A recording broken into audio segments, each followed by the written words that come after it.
teve uma intercorrência. Nós vamos conversar aqui com o diretor de sistema socioeducativo no Piauí e nós ficamos sabendo que eles se desentenderam, foram às vias de fato e por isso tiveram que ser colocados em alojamentos separados, da forma como também está acontecendo lá no CEIP, no Centro de Internação Provisória. Um dos menores, o mais velho de 17 anos, está separado dos demais. Anderley, boa tarde. De fato, aconteceu essa situação, mesmo sob vigilância? Eles tentaram chegar às vias de fato, foi isso? Não, dentro de nossas unidades, não. Aqui no complexo, ontem à noite, a informação que nós tivemos. Não tem nenhuma alteração em nosso relatório a respeito de qualquer alteração dentro do procedimento aqui no Complexo de Defesa e Cidadania. O que há no depoimento desse adolescente é uma rixa entre os três demais, né? Essa rixa ela foi informada no depoimento do adolescente, né?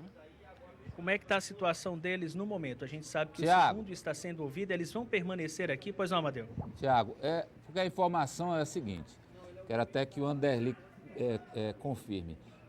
Em função daquele vídeo que nós mostramos com exclusividade aqui na TV Cidade Verde, aonde um dos adolescentes confessava o crime e contou tudo o que aconteceu em função daquele vídeo, os outros teriam ficado insatisfeitos, o que teria gerado atrito entre eles. Isso aconteceu?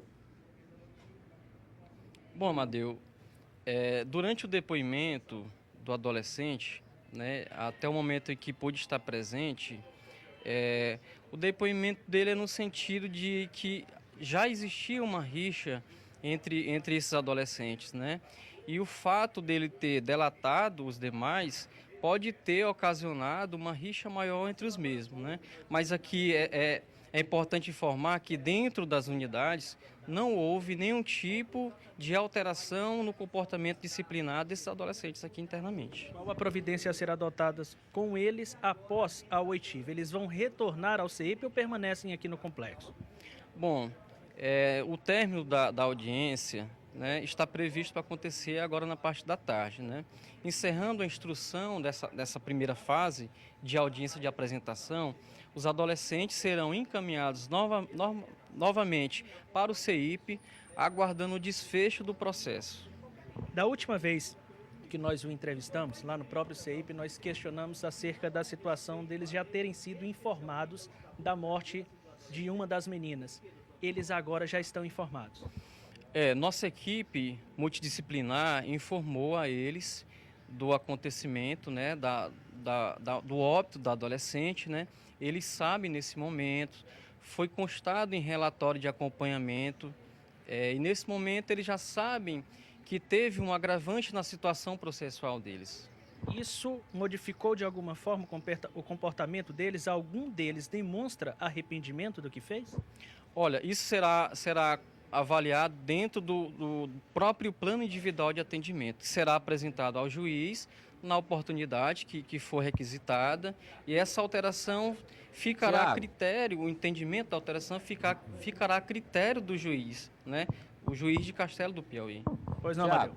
Eu queria fazer uma pergunta aqui para o Anderley, o seguinte, ele participou com a gente do CEIP no início da semana, falando sobre a situação lá dos menores. E aí, Anderley, a sua entrevista foi ao vivo, você falou para o Tiago que até a questão de que os meninos tinham que ter, era preciso que o Estado tivesse um certo cuidado com eles para que não entrassem em depressão. E essa sua fala, Anderley, gerou muitos comentários aqui entre os nossos telespectadores e tal, e a grande maioria criticando a sua afirmação. Como é que você recebe isso, você como um operador da lei no tratamento, né, no cuidado com esses menores que estão sob custódia do Estado, Anderley? Bom, Amadeu, é preciso esclarecer à sociedade que a SASC ela tem essa função legal, né? O secretário, nosso deputado Henrique Rebelo, ele tem essa preocupação em dar efetividade ao que o Estatuto da Criança e do Adolescente preconiza e, sobretudo, a Lei SINASE, né?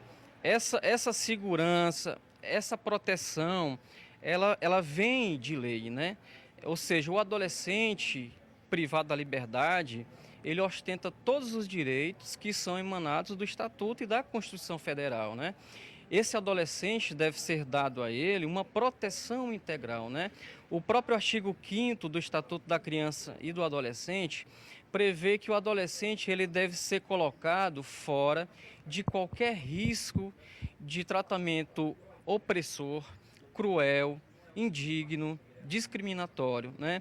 Então, nós, enquanto servidores públicos, e temos esse papel de fazer com que o processo socioeducativo funcione, é dizer que a lei está sendo cumprida por parte da Secretaria de Justiça. Então, não há um protecionismo pessoal, né? E sim um protecionismo legal e jurídico, entendeu? Então, Anderli, mais alguma pergunta para ele?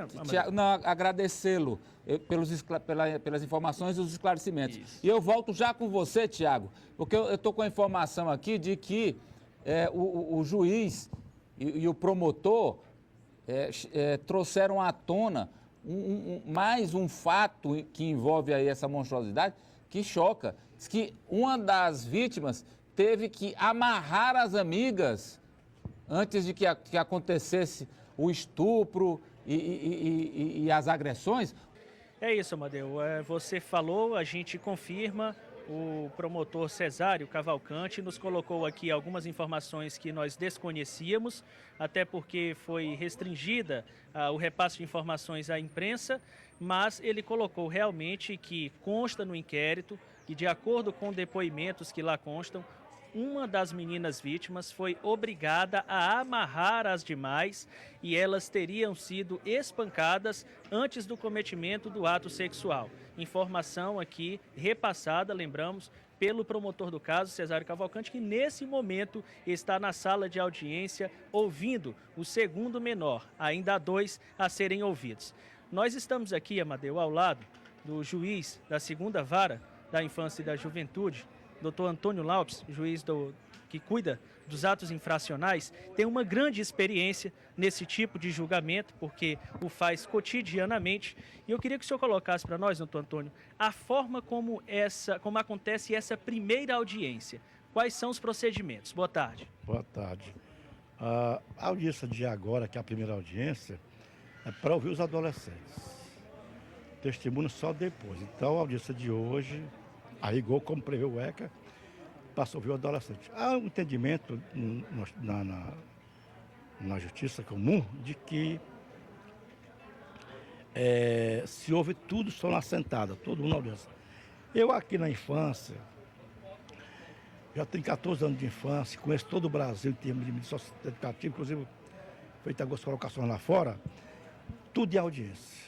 Quando eu recebo adolescente representado, meu passo seguinte já é para julgar o adolescente, tudo de audiência. E eu sinto, inclusive, que o efeito é muito mais forte, muito mais abrangente, do que quando o adolescente fica sentenciado sem ser ouvido, sem ser julgado de audiência. Então, acho que o colega deve julgar a audiência, e se julgar a audiência, daqui já desce para a interação.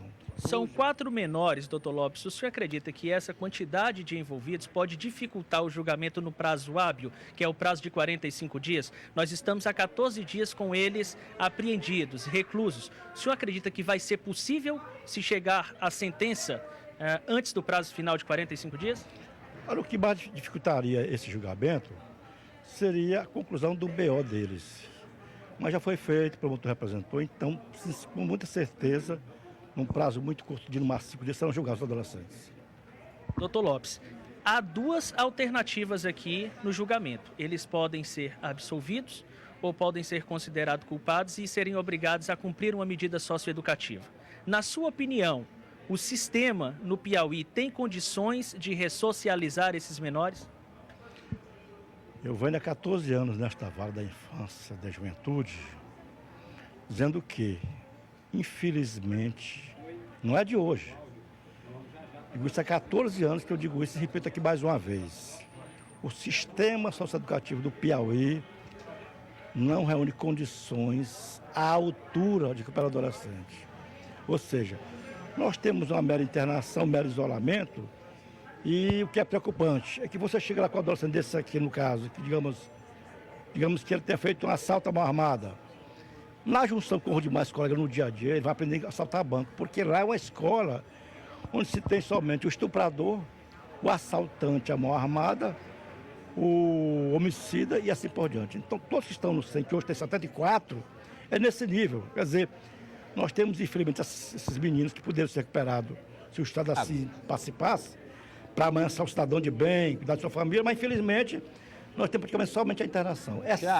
Essa ilusão, essa coisa enganosa de que o Estado recupera adolescente está errado. Tiago, Temos a pergunta do estúdio. Pois não, Amadeu. agora, doutor Lopes, há uma preocupação seguinte. Os prazos do ECA, eles são reduzidos para o julgamento dos adolescentes infratores. Então, o senhor está me ouvindo, doutor Lopes? Não tiver, eu passo para ele, Amadeu. Pode continuar. É a questão do prazo, Tiago. O estatuto diz que o menor tem que ser sentenciado em até 45 dias. O prazo está correndo. Eu queria saber dele se esse prazo será cumprido efetivamente ou se há o risco de o prazo extrapolar e, passados os 45 dias, os menores serem postos em liberdade. O Amadeu, retoma a pergunta anterior que o senhor se referia, doutor Antônio Lopes, acerca do prazo. Se é possível realmente que, nesse caso específico, em já estando os menores há 14 dias internados, cumprir o prazo e eles serem sentenciados antes dos 45 dias? Se tem para julgar os adolescentes, mais 31 dias. Como eu disse antes, a dificuldade maior é preparar do adolescente o seu BO, digamos assim, o seu inquérito, entre aspas. Então, como já está pronto o inquérito, o promotor já representou, então creio com certeza que esse julgamento não demorará no máximo 5 dias para ser julgado. Em 5 dias é possível, doutor? Porque no meu caso aqui da infância, como a demanda aqui é violenta de adolescentes, você trabalha aqui dia e noite, nós julgamos tudo em audiência. O Brasil inteiro hoje julga qualquer infrator em audiência, porque o efeito é maior e mais rápido. Quando você vai para casa para julgar assim em casa, você tem a certeza que ele toma conhecimento, só toma conhecimento de papéis.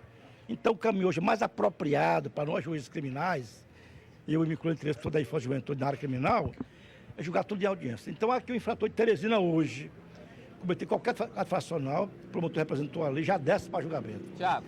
Já cheguei aqui a julgar, para você ter uma ideia, num dia 14 processos. Tiago. São julgamentos que estão todos em dia, todos estão em dia.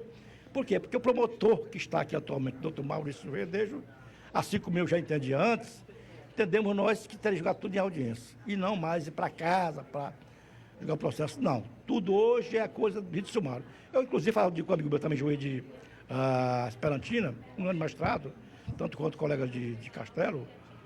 E o colega dizia o seguinte: olha, eu lá em Castelo, lá em Esperantina, estou julgando tudo em audiência. Está tendo efeito. Então, é a tendência hoje nacional de que o juiz criminal julga tudo em audiência. Amadeu, tem mais uma pergunta, pois não? Para liberar o doutor Lopes, para voltar o trabalho dele, ao ofício dele, é o seguinte: ele já está há muitos anos trabalhando nessa área e tem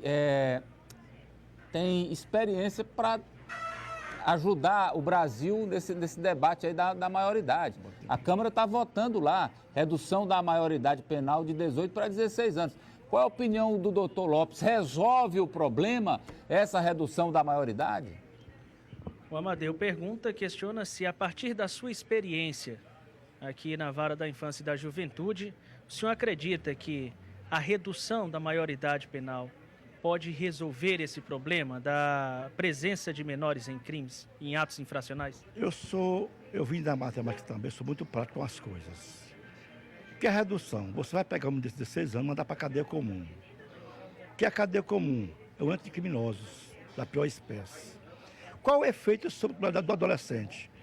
O adolescente sabe, é consciente de que a lei não pune, então nesse aspecto aí, a redução é importante. Agora, o mais importante não é a redução em si, é que aquele adulto que optou com o adolescente o crime, como é o caso de Castelo, que até então se entende, que esse elemento tem a punição severíssima, para que ele não se utilize de menores para a prática infracional. Porque o infrator desse aí, o criminoso desse comum, como esse que se aponta de Castelo, o que ele faz?